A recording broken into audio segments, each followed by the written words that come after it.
കുറച്ച് ദിവസമായിട്ട് നമ്മൾ കേട്ടുകൊണ്ടിരിക്കുന്ന ഒരു വാർത്തയാണ് സ്കൂളുകളിലെ സൂംബ ഡാൻസ് പരിശീലനവും അതുമായി ബന്ധപ്പെട്ട ഒത്തിരിയധികം വിവാദങ്ങളും. എന്താണ് സൂംബ ഡാൻസ്? അതിൻ്റെ ചരിത്രം എന്താണ്?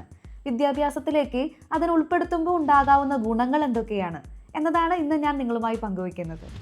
കൊളംബിയൻ വംശജനായ ബേത്തോ പരേസ് 1990 യാദൃശ്ചികമായി കണ്ടുപിടിച്ചൊരു വ്യായാമ രീതിയാണ് സൂംബ.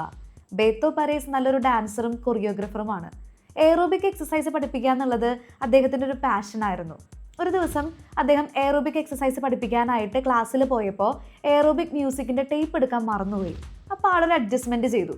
കയ്യിൽ കിട്ടിയ ലാറ്റിൻ ഡാൻസിൻ്റെ മ്യൂസിക് വെച്ച് അതിനനുസരിച്ച് സ്റ്റെപ്പ് ഇട്ട് കളിക്കാൻ തുടങ്ങി.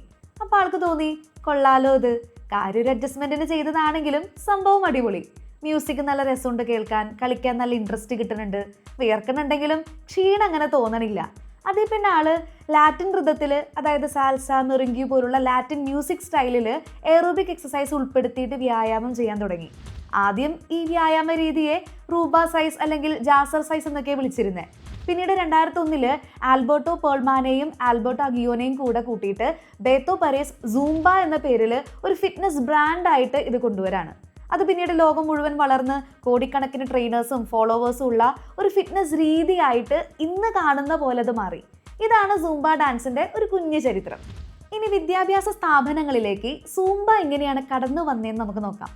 ആദ്യമൊക്കെ സ്കൂളുകളിൽ ഡ്രില്ലായിരുന്നു ഉണ്ടായിരുന്നത്. ഒരു 5-10 എക്സസൈസ് ഡ്രമ്മിൻ്റെ ബീറ്റ് അനുസരിച്ച് ചെയ്യിക്കുന്നതാണ് അതിലെ മെയിൻ കാര്യം. അതിൻ്റെ കൂടെ കുറേ റെക്രിയേഷണൽ ഗെയിംസും ഉണ്ടായിരുന്നു. ഇന്നും പല വിദ്യാഭ്യാസ സ്ഥാപനങ്ങളിലും അസംബ്ലിയുടെ കൂടെയോ PT പീരീഡിലോ ഇത് ചെയ്യിച്ച് കാണുന്നുണ്ട്.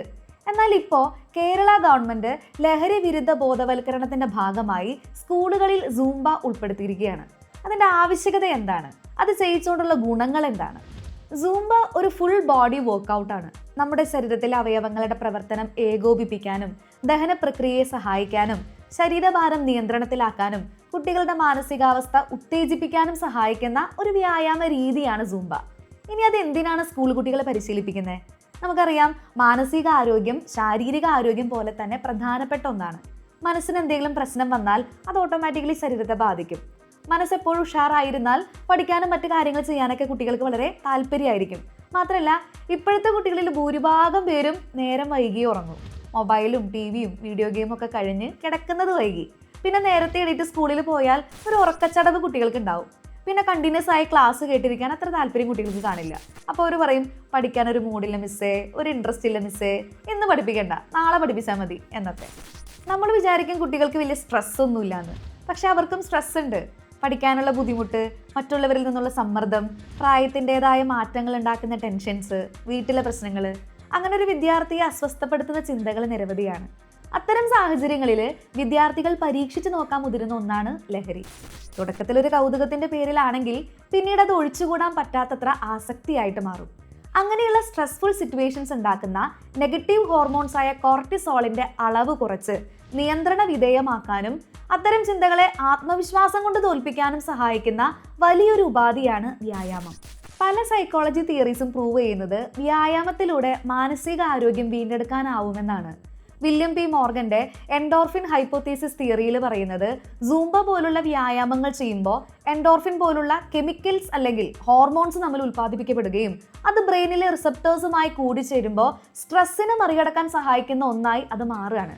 ഇത് കുട്ടികളുടെ മനസ്സിൻ്റെ സന്തോഷവും പ്രവർത്തനങ്ങളോടുള്ള അവരുടെ താല്പര്യവും വർദ്ധിപ്പിക്കുകയാണ് ചെയ്യുന്നത്. അതുപോലെ തെർമോജനിക് ഹൈപ്പോത്തീസിസ് തിയറിയിൽ പറയുന്നത്, വ്യായാമം ചെയ്യുമ്പോൾ ശരീരത്തിൻ്റെ താപനില ഉയരുകയും അതിലൂടെ ഡിപ്രഷനും ആങ്സൈറ്റിയും പോലുള്ള പ്രശ്നങ്ങളെ കുറയ്ക്കാൻ കഴിയുമെന്നാണ്. ശരീരം ഒന്ന് ചൂടാവുമ്പോൾ എക്സസൈസ് നിന്നിരുന്ന നെഗറ്റീവ് എനർജി റിലീസ് ചെയ്യപ്പെടാണ്.